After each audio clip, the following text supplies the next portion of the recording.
देश और देश की जनता के लिए समर्पित है, इसके अतिरिक्त और कोई भाव नहीं। अर्बन सीलिंग एक्ट उस समय चला करता था, उसको हटा दिया गया। क्यों? क्योंकि आम लोगों को आवास की सुविधा प्राप्त हो। 100 साल से कावेरी जल विवाद चला करता था दक्षिण में, उसको सुलटाने का श्रेय इस 5 साल में अटल सरकार के पास जाता है।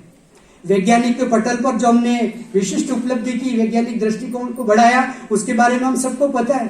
तो इसी प्रकार से भारत के विकास का कोई कोना नहीं छोड़ने वाला ये व्यक्ति, जो कि जीवन में आजीवन भारत माता की सेवा का संकल्प लिया था, विवाह नहीं किया, परंतु जब संघ के प्रचारक नहीं रहे और जनसंघ में भी आ गए तो भी विवाह नहीं किया। एक कॉलेज में जब बच्चों के बीच में गए तो पूछा बच्चों ने कि सर आपने विवाह क्यों नहीं किया? तो उन्होंने कहा कि जब विवाह करने का अवसर था, उम्र थी, उस समय अपनी जिंदगी को हमने राष्ट्र की बलिवेदी पर चढ़ा दिया, और जब अब कोई विवाह करने की अवसर आता है या विचार आता है तो कोई विवाह करने वाली मिलती नहीं है।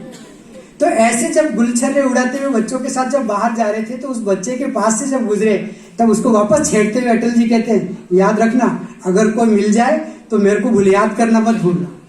ऐसे उम्र के आखिरी पड़ाव तक भी, बाद में उनको 2004 के बाद डिमेंशिया नाम की बीमारी हो गई थी, इसके अंदर भी अपने शरीर का भी ध्यान नहीं रख पाते थे।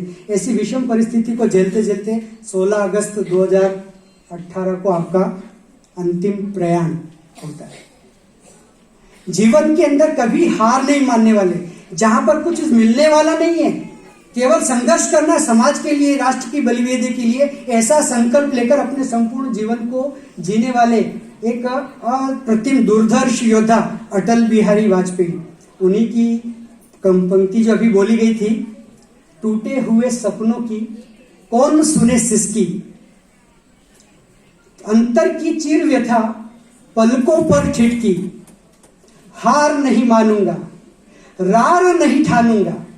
पंक्तियों का अर्थ देखिए, न तो हारूंगा और रार मतलब दुश्मनी, और न किसी से दुश्मनी पालूंगा, मैं अजात शत्रु अटल जी को हम कह सकते हैं। हार नहीं मानूंगा, रार नहीं ठानूंगा, काल के कपाल पर, काल समय, काल के कपाल पर लिखता मिटाता हूं, यानी समय के ऊपर मैं अपने चिन्ह छोड़ता चला जाता हूं और पुराने चिन्हों को साफ करके नए प्रतिमान, नई चुनौतियां आने वाली पीढ़ी के लिए छोड़ता जाता हूं। काल के कपाल पर लिखता मिटाता हूं, गीत नया गाता हूं, गीत नया गाता हूं। वाणी में प्राण, प्राण में प्रण लेकर बहुत कम लोग जिंदा होते हैं, जन्म लेते हैं, परंतु ऐसे ही विलक्षण वाणी में प्राण और प्राण में प्रण लेकर हम सभी के प्रेरणा स्रोत अटल बिहारी वाजपेयी के जन्म जयंती पर हम सभी एकत्र होकर उनके जीवन का अवगाहन करके अपने जीवन को उस अनुरूप ढालने का प्रयास करने के लिए एकत्र हुए।